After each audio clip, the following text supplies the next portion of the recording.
The Spooky Awards in Niagara Falls are back for another year.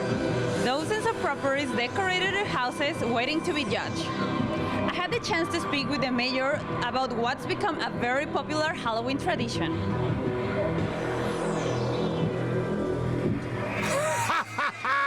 Happy Halloween!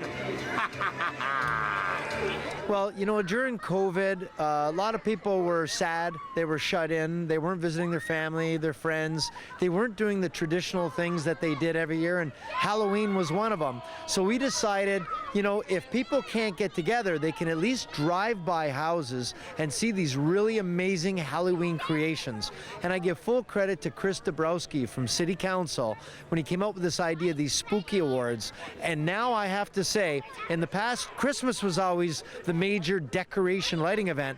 Now Halloween seems to be almost as big. So it seemed to be a fun way that people could go out, drive around, take your family, see what's happening in the city, put a smile on everybody's face, and really help you get into the spirit of Halloween. And I understand the entries have grown from last year. Plus, you've added a costume portion? Yeah, so numbers have gone up significantly. From last year was a big year. We were surprised at how much uptake there was. This year there was a significant jump once again. And now, now we're adding in costumes. You know, Chris just keeps adding to the event every year. Just like some of the residents that I talk to, every year they add in new displays, they add in new creations, new sounds, smoke machines, different lights, projectors. If people realize some of these people, they spend the whole year coming up with ideas on what they're going to do. And I talked to a couple of the parents, they order some very expensive things so they can set up the displays around their house. They plan out what they're going to do, and some of them are funny. They don't put their decorations up until the last minute because the one father said to me, I don't want the competition to find out what I'm doing. So it's become very competitive. Well, last year, it was COVID year, right? So what I decided to do was kind of make a maze. So we made a haunted corn maze. I wanted, you know, the neighborhood to come around and go through the maze, in the garage too. So we kind of create that.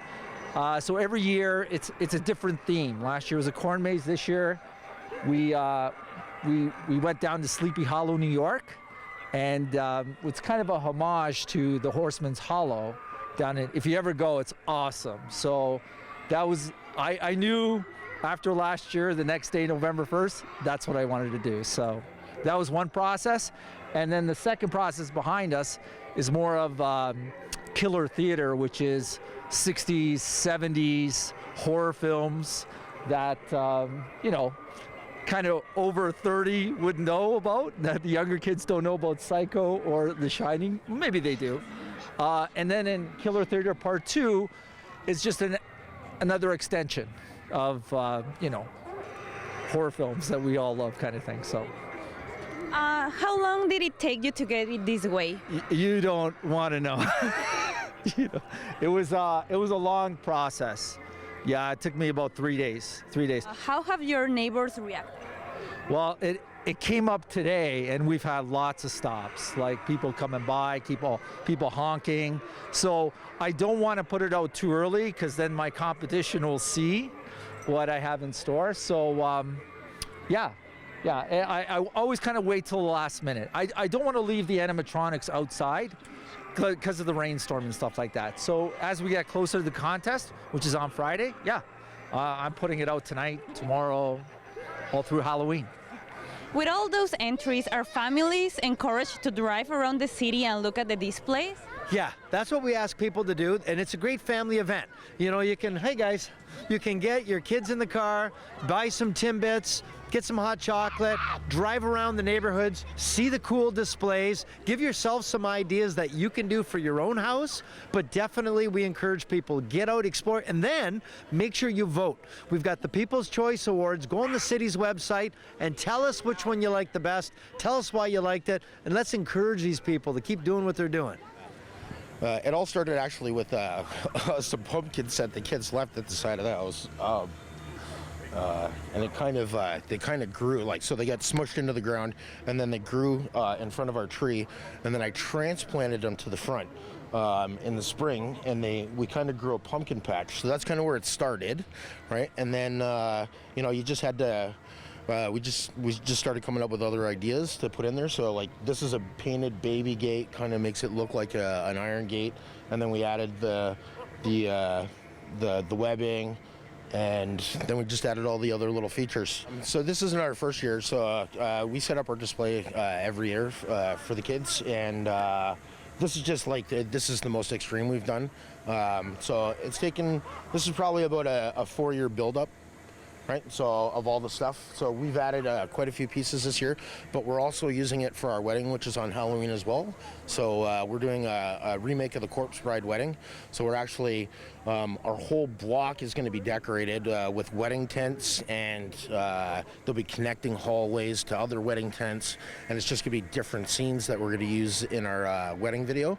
And we're also doing the wedding scene at our studio. So these decorations are multi-purpose. So we were able to use them in our my daughter's music videos that we just did and posted to YouTube as well. The girls sang and wrote and sang a song called "Creepin" at My Window. That's on our family channel, the Eckhardt Bunch. That's our YouTube channel. So we did a music video for that. Half the proceeds that we get from, so it's available on all platforms to purchase. So half the proceeds we receive goes to the Eckhardt Bunch community nonprofit, which helps us organize and pay for outreach programs and setting up a kitchen, and so that we can do more the mobile outreach that we're trying to set up. So. With the worst of the pandemic hopefully behind us, the hospitality industry and the city is bouncing back in a big way. Are you getting a sense of optimism from our local business? Very much optimism. And it's such a wonderful feeling now that they're lifting restrictions. You can go to restaurants again, sporting events, concerts, plays. You can visit your family. You can come together once again. Yeah, and you know what? I'll tell you, there's the upside to the downside. During COVID, people struggled. We lost a lot of the things that we love the most. But the good thing is, sometimes when you lose something, you appreciate it that much more when you get it back. So now we're grateful for the things that before maybe we took for granted. So business is grateful again. People are grateful that we have businesses. It's such a wonderful feeling when you can go buy a toilet paper and not worry about them not having any. The simple little things that we don't think about, today we're grateful for. So and I'm an optimist. I always see the cup as half full. I always appreciate what we have and focus on the good rather than the not so good. So I'm excited. Everybody's excited. You can feel like this heavy weight lifting from our community. Smiles again, things going back to normal, and hopefully the lesson is let's be grateful for all the great things that we have. Congratulations to the city for another community campaign. I can't wait to see better and bigger things planned for next year. In Niagara Falls, reporting for The Source, I'm Angie Mendoza.